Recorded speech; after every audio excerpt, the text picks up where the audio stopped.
All right. Hi, everybody. Good morning or afternoon or wherever you are. Thanks so much for being here. We're so excited to have the opportunity to telegraph what we hope to be an in-person meeting next year, finally, after long ado and much long haul through COVID. So we're going to give you a taste of what we will hope to cover next year, um, framed a little bit for the Canadian piece around homelessness, street medicine, and what we're calling the right's way to health and housing, with a question mark, only because we're not sure. We always take a critical stance as to what are the good, strong ways to do things, and there are some important rights-based dimensions to the work that we do, both in health and housing here, that share some similarities and differences across the international community, and will reflect on the impact of that particular regulatory and rights context. Um, so sorry for the quality of the image on this one, but you also saw the beautiful image previously. The promise of Toronto is this beautiful beaming city on the lake, where everybody is included and has a right to the city beyond a right to health and housing. Um, the promise at street level, of course, is much grittier than that, as we all know. And we have both in fair weather and more inclement weather, an extremely tough time. These are pictures of folks that we personally know and work with and have shared with their permission, as well. So a hustling, bustling city like many large metropolises around the world, with lots of lack of care, concern, or attention, and much need for both health support directly on the ground level, and helping people transition to dignified housing, and the supports they need to keep them well and sustainably housed. Um, so just to frame the rights-based approach, just have a quick sort of reflection point around the importance of we're not looking for charity, and change is about structural change, not about just acting out of the goodness of our hearts, but actually building systems that reflect the goodness of our hearts and the rightness of the dignity of people, and to ensure that we actually create those changes rather than the more common forms of change that people have to accept. Um, the only misattribution here, if you see it as Banksy in the corner, it's actually not a Banksy. It's from Australia. It's actually a street artist named Meek, for those who are paying attention. But it's still a really important message. We're not going to walk through all this, but just to say that we will provide some good intro regulatory overview around what Canadian Medicare is, as well as the health and housing systems here, so that folks are able to contextualize the work that we do. When we speak about the right to housing in right to health in Canada, I should clarify that we actually don't have an explicit domestic right to health. While we signed international covenants, we have a right to equality in health wherever there is health provided by the government. It's a little bit of a nuance, but it does mean that it's a little less strong of a commitment around the right to health.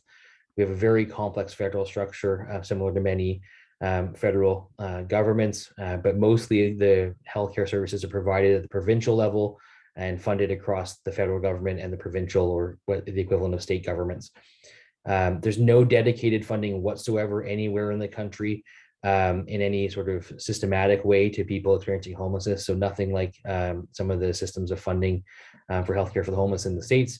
And Medicare here doesn't include dental care, has limited drug coverage. So we'll go through some of that just to help contextualize what is universal care in Canada. We'll also talk about what the housing and homelessness situation is in Canada as well. Toronto particularly has the largest, second largest actually, community housing operation with 165,000 units. So it's a particularly interesting community housing space where there is still, despite that, an 18-year waiting list for anybody who wants to get on the community housing list. So we'll talk about housing space in Toronto and Canada more broadly. Very interestingly, last year there was a National Housing Strategy Act that was passed that formally endorsed the right to housing within domestic law in Canada. And at the Prime Minister's Governor General in their throne speech, which is sort of similar to a presidential address in the States, made a commitment to eliminate chronic homelessness in 10 years under this National Housing Strategy Act. So there's lots of very new active motion on this file and this space across the whole country, and that's a new thing for Canada. There hasn't been any kind of national housing strategy for over 40 years. So lots of new commitments in action here to see what's happening, and a huge amounts of funding, including $70 billion to be spent over the next 10 years to try to support and solve chronic homelessness and the healthcare needs of folks who are experiencing homelessness. So be very interesting times. There's a National Housing Council and a federal housing advocate to hold them to account. One piece about Canada that's really critical, that's different from maybe other spaces in other countries, is about, depending on what city you're talking about, between 20 to 100% of folks experiencing homelessness are Indigenous peoples who have inherent treaty, constitutional, and international rights that are very different in Canada. So we'll talk about that distinction and what that means for both needs and service provision. In Toronto, about 25% of people experiencing homelessness are Indigenous. So hopefully we'll be meeting in person, and I'll blow through some of these pieces, but we're going to be talking about our COVID challenges and innovations that we've experienced. There's been substantial legal rights strategies to prevent any kind of clearing of the streets, for example, to allow shelters to be safer for people during COVID. And there's very formalized cases and legal challenges that happened that caused substantial structural change and improved housing options for people. So we'll talk about that. Interestingly, at the very beginning of the COVID pandemic here in Toronto, we had Médecins Sans Frontières. Their very first domestic mission was with us here in Toronto in the history of the organization at MSF to do something in their own country. And so they actually operated here with us, and so brought a lens of humanitarianism that collided very interestingly with the bureaucracy of the City of Toronto and other regular forms of government. And so we'll talk about what that interesting experience was like. Talk about a lot about how the homelessness and health sector coordination strategies were undertaken across the city, the Ministry of Health, us at the level of the street, and other health system providers to try to actually bring a modicum of true coordination to our response. We'll especially talk about in the encampments in the streets, about a very interesting balance where there are periods of strong tolerance and actually acceptance and support of people on the streets to a certain degree, to a very other polarized end of militarized policing responses, and the dynamics of that flip-flopping between tolerance and militarized policing, and some of the pieces that drove those dynamics, which were really awful for people on the ground. And I think that that's something that's reverberated across Canada, and I know internationally we've seen similar issues. So I think it's important to think about that together, about how to keep people safe through these very daunting times, and this will go on beyond COVID. We'll talk about preventative distancing and how, at least in Canada, that led to a lot of hoteling and direct transitions from streets straight into hotels, and both the benefits and challenges that came along with that.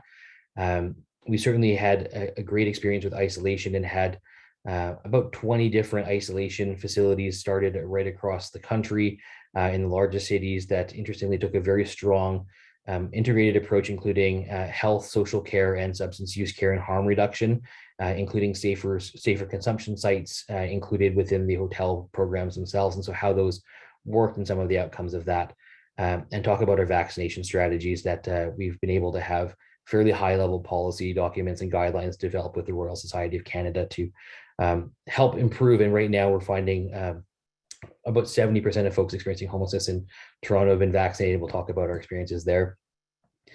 This is just some of the images, unfortunately, that came from the militarized policing approach. We know others of encampments. We know other cities across the world have experienced certain amounts of similar pieces, but we've had an unusual amount of this happen in Toronto. We've now thankfully moved largely away from this and work with city and partners to come up with a much more housing first, rights-based approach to helping support people transition from streets to housing to keep them as safe as they can through COVID.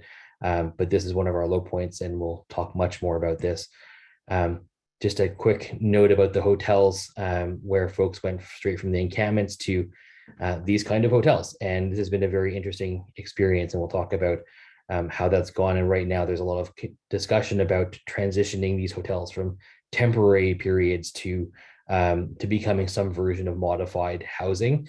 And so what does it mean to provide the equivalent of street medicine and the mobile teams that go directly to people into their hotels? And that's because usually it's the same teams that do street medicine here that are going into these hotels. And that's been a very unusual and complicated learning experience.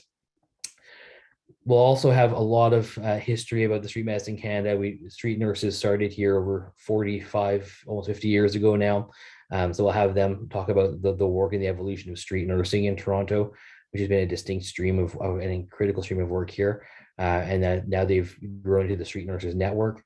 Talk a lot about mobile opioid treatment programs, including safer supply approaches as well. So going beyond buprenorphine to injectable options, and then actually direct allotted substitutions or hydromorphone substitutions. And we'll talk about integrated street psychiatry. We have a lot of psychiatry teams across the country here who are doing street level psychiatry and what that is like to have fairly robust levels of sometimes 10, 20, 30 psychiatrists on a team doing this level of work and what they can achieve by doing that.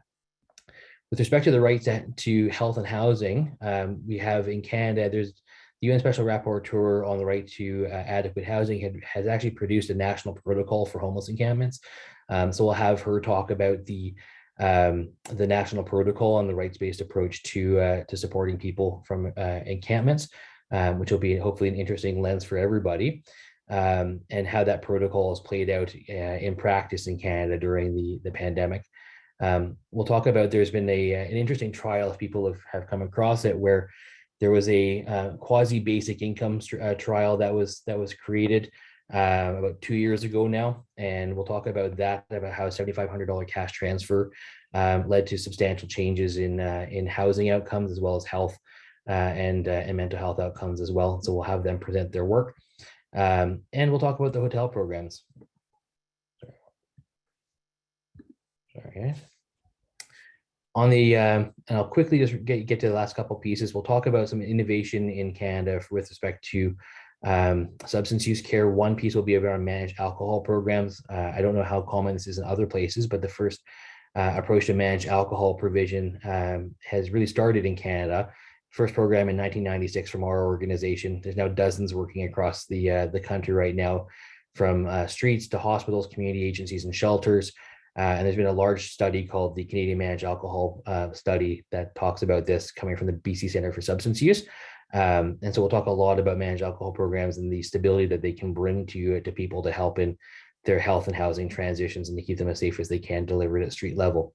As well as many folks know, we have safer consumption sites in Canada for opioids, but also for safe inhalation as well. And we'll talk about the regulation, operation, and variation across the different types of these sites, including safe injection sites, safe consumption sites, overdose prevention sites, and what's now being called urgent public health need sites. And so what's the variety and difference and value and impact of these programs in our experience right to street level? And we have these operating both in Toronto and across the country, as well as the very new diacetylmorphine trials that are happening right now. So the IV trials, as well as IV opiate agonist therapy, both which are being delivered at street level, particularly out of Vancouver. And then a newer thing that's been happening, and really importantly, has been around harm reduction and safer supply opiate programs and how those are stabilizing. We know that opiate overdose has been by far the leading cause of death in folks experiencing homelessness across the country, and certainly not COVID. And so what are we doing and how are we approaching harm reduction and mitigation of these harmful effects? And last, we'll talk about our overall system planning, that we've had a regional approach now that has a formalized agreement across our Provincial Health Services Authority, the City of Toronto, and health services providers across the entire sector to combine clinical care, including primary care, psychiatry, addictions, palliative care, pediatrics, internal medicine, and geriatrics, with a case management stream and a harm reduction stream, and have a formalized regional table to coordinate so that every single person in Toronto has access to all of these services wherever they are at all times, whether they're on the street, shelters, or drop-ins. And so we'll talk about that and how it was developed and some of its early outcomes as well.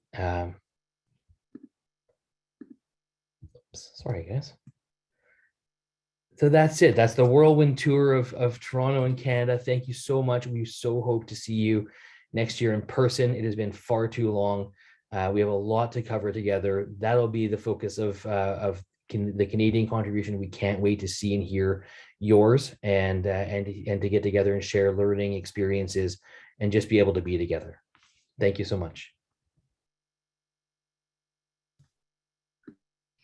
Thank you so much, Andrew. I am really looking forward to seeing you next year in Toronto. So what a joy to get a taste of what we'll get to see from you all next year. A couple of other announcements real quick before we start our next session in about 4 minutes. Just a reminder to everyone that the rest of the day is interactive presentations. There is a student session led by the Street Medicine Institute Student Coalition starting in about 4 minutes, but there are also interactive sessions for everyone else. And so when you look in Whova, you may just need to continue to scroll down to see what else is available if you don't plan on attending the student session. There is not, if you have requested continuing medical education credit, there is no credit associated with attending the student sessions. You should have received an email entitled SMI Evaluate Sessions, Claim Credit, et cetera, et cetera. If you do not have that email in your whatever email address you use to register for the symposium, first check your spam or junk email. And then once you confirm that it's not there in your spam or junk, if you don't see it, then email us at info@streetmedicine.org. We hope that everyone will fill out a survey letting us know how we've done for the symposium. We want to hear the good, the bad, and the ugly, because it really helps us be able to know what we're doing well and know what we need to improve on for subsequent symposia. So whether or not you are requesting CME credit, I really encourage you to complete the evaluations. If you are requesting CME credit, you will have to fill out the evaluations in order to receive your certificate. The certificates will not be available until after the symposium is over today. And again, if you have any questions, please feel free to email us at info@streetmedicine.org. And let's go ahead and log out and get logged into our next interactive sessions.